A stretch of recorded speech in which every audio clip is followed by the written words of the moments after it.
एक तरफा प्यार की कहानियाँ। एक गांव में एक सोनू नाम का लड़का रहता था। सोनू की उम्र 20 साल हो रही थी। वह कॉलेज में ग्रेजुएशन यानी कि स्नातक की पढ़ाई कर रहे थे। वे लड़का पढ़ने लिखने में तो काफ़ी ज़्यादा नॉर्मल था। मतलब कि पढ़ाई लिखाई के मामले में वह लड़का ना तो ज़्यादा तेज था और ना ही ज़्यादा खराब था। उसका नंबर अपनी कक्षाओं में हमेशा 3 या 4 नंबर पर होती थी। सोनू पढ़ाई लिखाई के साथ साथ प्यार मोहब्बत वाली चीज़ों पर काफ़ी ज़्यादा विश्वास करता था। सोनू चाहता था कि वह अपनी पूरी ज़िंदगी में किसी न किसी लड़की से प्यार करके ही शादी करेगा। शुरुआत में ग्रेजुएशन में पढ़ाई कर रहा था तो प्रथम सेमेस्टर में उसे किसी प्रकार की कोई प्यार करने की हिम्मत नहीं हुआ। लेकिन जैसे ही वह दूसरे सेमेस्टर में जाता है तब उसे एक लड़की में काफ़ी ज़्यादा सुंदरता देखने को मिलती है। लेकिन वह लड़की क्लास में हमेशा प्रथम नंबर पर आती थी। इसका मतलब है कि वह लड़की जिसका नाम प्रिया थी वह हमेशा क्लास में प्रथम आती थी और पढ़ाई लिखाई करने में सोनू से भी काफ़ी ज़्यादा आगे थी। पहले तो सोनू अपने कॉलेज रोज दिन जाया नहीं करता था, लेकिन जब से वह उस लड़की को प्रिया को देखा था तब से वह कॉलेज प्रतिदिन जाने लगा था।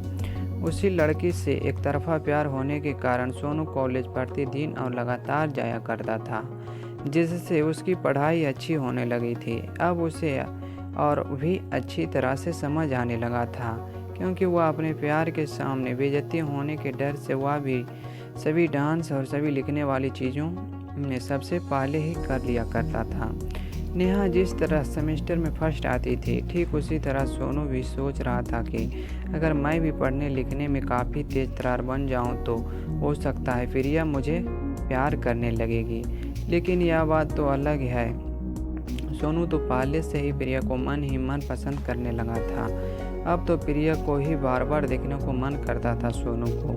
आपको बता दें कि सोनू हमेशा उस टेबल पर बैठता था जिसके सामने नेहा बैठती थी। अब धीरे धीरे दोनों में काफ़ी ज़्यादा बातचीत होने लगी थी, क्योंकि प्रतिदिन कॉलेज जाने के कारण उसे रोज़ाना कॉलेज जाने वाले लड़के लड़कियों से काफ़ी ज़्यादा मिलजुल और पहचान हो गया था। प्रिया भी थोड़ी बहुत उससे बात किया करती थी, लेकिन प्रिया का इरादा प्यार करने का बिल्कुल भी नहीं था। लेकिन समझ नहीं होने के कारण सोनू के मन में खेतड़ी बना रहता था कि वह प्रिया से ही प्यार करता है और उसी से शादी करेगा।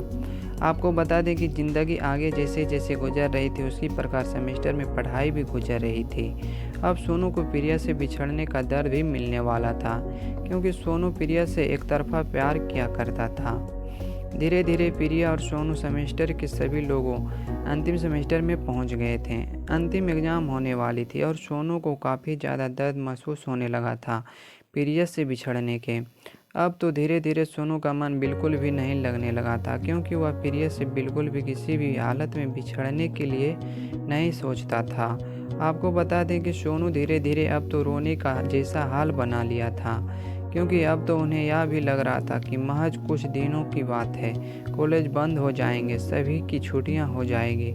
अब सभी लोग एक दूसरे से बिछड़ने के वक्त आने ही वाला था। उससे पहले सोनू चाहता था कि वह प्रिया से बात करे। वह उससे प्यार करता है और उसका फ़ोन नंबर वगैरह लेकर उससे सब दिन के लिए बात करने के बारे में सोच रहा था।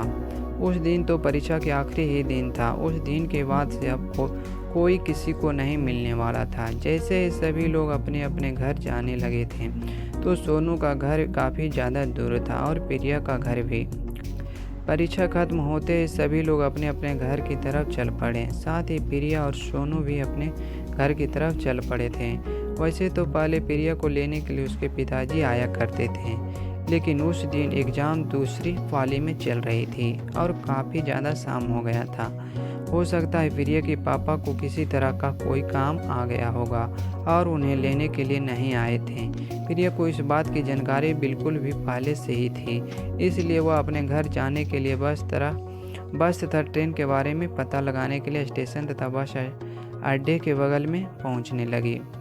लेकिन सोनू हमेशा ही बस के माध्यम से ही अपना घर जाया करता था, क्योंकि कॉलेज से महज 3 स्टॉप होते थे उनके घर जाने के लिए। क्योंकि सोनू के घर और कॉलेज 18 किलोमीटर की दूरी पर थी, लेकिन ऑटो में किराया ज़्यादा होने के कारण वह हमेशा बस से ही सफ़र किया करता था। हमेशा की तरह उस दिन भी सोनू अपना घर जाने के लिए बस स्टैंड में जाकर बस का इंतज़ार कर रहा था। ठीक वैसे ही उधर से प्रिया आ रही थी। जैसे ही सोनू की नज़र प्रिया पर पड़ी, वह काफ़ी ज़्यादा विचलित हो जाता है और आश्चर्यचकित हो जाता है। सोनू सोचता है कि आज प्रिया स्टैंड में क्या कर रही है। हो सकता है प्रिया भी अपना घर उसी बस से जाने वाली है जिस बस से मैं जाऊंगा। ऐसे में जैसे ही प्रिया की नज़र सोनू पर पड़ती है, वह तुरंत जाकर सोनू से पूछती है कि मुझे भी घर बस से ही जाना है। चलो अच्छा हुआ तुम मिल गए हो, अब हम दोनों साथ में अपने घर के लिए चलेंगे। तभी सोनू कहता है कि हाँ ठीक है, हम दोनों साथ में चलेंगे। उसके बाद प्रिया पूछती है कि बस कितने बजे खुलेगी। तभी सोनू कहता है कि अभी खुलने की कोई जानकारी उपलब्ध तो नहीं है, हो सकता है कुछ टाइम लगेगा, उसके बाद खुल ही जाएगी। फिर दोनों में बातचीत शुरू हो जाती है। दोनों लगभग 1 घंटे तक बातचीत करते हैं। फिर उसके बाद दोनों हरियाल आते हुए उस पर चढ़कर अपने घर की तरफ चल पड़ते हैं। दोनों एक साथ एक ही सीट पर बैठते हैं। दोनों में काफ़ी मेलजोल होने के कारण दोनों आपस में अपने मोबाइल नंबर शेयर किया करते हैं, ताकि बहुत समय किसी प्रकार की जानकारी शेयर करने के लिए उनकी कठिनाइयों को सामना करना ना पड़े।